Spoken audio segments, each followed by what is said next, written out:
রাহুল আর রিয়া নিজেদের মধ্যে তো কি কথা বলছে রে? আরে তুই তো কালকে আসিসনি, সেজন্য তুই জানিস না। কালকে না রাহুল রিয়াকে প্রপোজ করেছে। তার চেয়ে বড় কথা কি জানিস, পিটিয়ালা স্যার আছে না, ওই যে আমাদের শারীরিক শিক্ষা স্যার, উনি তো রাহুলকে ফুল সাপোর্ট দিয়েছে। আরে কালকে কত মজা হয়েছে তাই না রে? আরে আরে এখন তো খেলার পিরিয়ড, তাড়াতাড়ি চল। আরে তুই তো কালকে আসিসনি, তুই হয়তো জানিস না কালকে একসাথে দুটো খেলার পিরিয়ড হয়ে গেছে। কালকে দুটো পিরিয়ড তো একসাথে করেছি, অনেক মজা হয়েছে কালকে। আরে তুই এসিসনি, অনেক কিছু মিস করেছিস। আরে ধর একদিন স্কুলে আসিনি বলে এত কিছু হয়ে গেল। আরে মুভিটা দারুণ ছিল। কোন মুভি? আরে তুই তো কালকে আসিসনি। আরে জানিস স্যার তো আমাদেরকে ক্লাসে একটা মুভি দেখাইছে, অনেক সুন্দর ছিল মুভিটা, দারুণ লেগেছে তো আমার। আরে আমি কত কিছু মিস করে গেছি। আরে চল চল, দেরি হয়ে যাচ্ছে তো। হ্যাঁ আল্লাহ, তোমার এই পবিত্র কনসেপ্টকে দেখে যে ভিডিওটাকে লাইক আর চ্যানেলটাকে সাবস্ক্রাইব করে দেবে এবং সেই সঙ্গে 10 জনের কাছে শেয়ার করে দেবে। তুমি তাকে পরীক্ষায় পাশ করিয়ে দিও।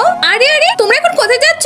স্কুল তো এখনো ছুটি হয়নি। আরে তুই তো কালকে আসিসনি, তুই তো জানিস না আমরা তো ইন্টারন্যাশনাল ক্রিকেট খেলার জন্য সিলেক্ট হয়ে গেছি। আমরা তো এখন জাপান যাচ্ছি। বাই। আরে আমি